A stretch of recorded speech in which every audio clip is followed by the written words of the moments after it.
தாய் தமிழ் உறவுகளுக்கு வணக்கம். அதிமுகவில் இணையும் திமுக அமைச்சர். அதிமுகவில் இணையும் திமுக அமைச்சர் என்ற தலைப்பில் இந்த காணொளியை நாம் காண்கின்றோம். 2021ஆம் ஆண்டு நடைபெற்ற தமிழக சட்டப்பேரவை தேர்தலில் திமுக ஆட்சியை பிடித்தது. அதிமுக நூலிலையில் ஆட்சியை பறிகொடுத்தது.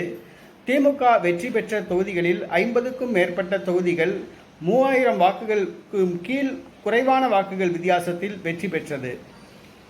அந்த 50 தொகுதிகளிலும் அதிமுக கவனம் செலுத்தியிருந்தால் திமுகவுக்கு மெஜாரிட்டி கிடைத்திருக்காது.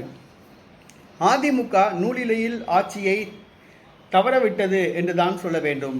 இந்த சூழ்நிலையில் 2024ஆம் ஆண்டு இந்திய பாராளுமன்ற தேர்தல் நடைபெற்று முடிந்துவிட்டது.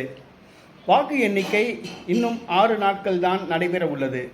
திமுகவில் சரியாக வேலை பார்க்காத திமுக பொறுப்பாளர்கள், திமுக பொறுப்பு அமைச்சர்கள் பலர் திமுகவிலிருந்து நீக்கப்பட உள்ளனர். அதாவது கட்சி பொறுப்புகளிலிருந்தும் அமைச்சர் பொறுப்புகளிலிருந்தும் விடுவிக்கப்பட உள்ளனர். கட்சி வேலை பார்க்காத, தேர்தல் பிரச்சாரத்திற்கு வேலை பார்க்காத கட்சி பொறுப்பாளர்கள் கட்சி பொறுப்பிலிருந்து மாற்றப்படுகிறார்கள்.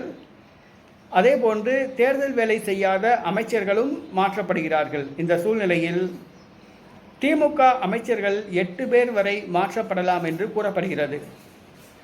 அதாவது திமுக வேட்பாளர்கள் அல்லது திமுக கூட்டணி கட்சி வேட்பாளர்கள் இவர்களுக்கு வேலை பார்க்காத திமுக அமைச்சர்கள் அமைச்சர் பதவியிலிருந்து நீக்கப்படலாம் என்று கூறப்படுகிறது. இதற்காக முதல் கட்ட விசாரணை மு.க. ஸ்டாலின் நடத்தி முடித்து விட்டதாக கூறப்படுகிறது. ஒரு சில மூத்த அமைச்சர்களும் இதில் அடங்குவர். விசாரிக்கப்பட்ட அமைச்சர்கள் சற்று அப்செட் ஆகி உள்ளதாக கூறப்படுகிறது. அதில் அதிமுகவிலிருந்து திமுகவிற்கும், பின்பு திமுகவிலிருந்து மீண்டும் அதிமுகவிற்கும், பின்பு அதிமுகவிலிருந்து மீண்டும் திமுகவுக்கும் தாவி தற்பொழுது சட்டமன்ற உறுப்பினராகி அமைச்சராகி இருக்கும் ஒரு மூத்த அமைச்சர் தற்பொழுது அமைச்சராக உள்ளார். அவர் அமைச்சர் பதவியிலிருந்து நீக்கப்படலாம் என்று கூறப்படுகிறது. அவருக்கு இது தன்மான பிரச்சனையாக உள்ளது. தான் அமைச்சர் பதவியிலிருந்து நீக்கப்படுவது அவருக்கு தன்மான பிரச்சனையாக உள்ளது. அதேபோன்று இவர் அடிக்கடி கட்சி மாறியும் பழக்கப்பட்ட அமைச்சர். ஆகவே அவர் தான் அமைச்சரவையிலிருந்து நீக்கப்பட்டால் அதிமுகவுக்கு தாவ தயாராக இருப்பதாக கூறப்படுகிறது. விரைவில் இன்னும் 6 நாட்களில் தெரிந்துவிடும் அவர் அமைச்சர் பதவியிலிருந்து நீக்கப்படுகிறாரா என்பது, அல்லது அவரே தன்னுடைய அமைச்சர் பதவியை ராஜினாமா செய்துவிட்டு அதிமுகவுக்கு தாவுகிறாரா என்று தெரியவில்லை.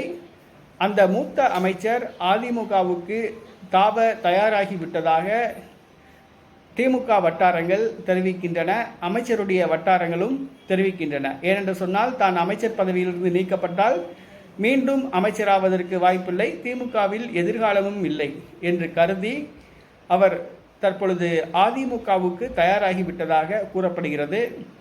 அவர் யாதவர் சமூகத்தை சார்ந்த அமைச்சர் என்று கூறப்படுகிறது.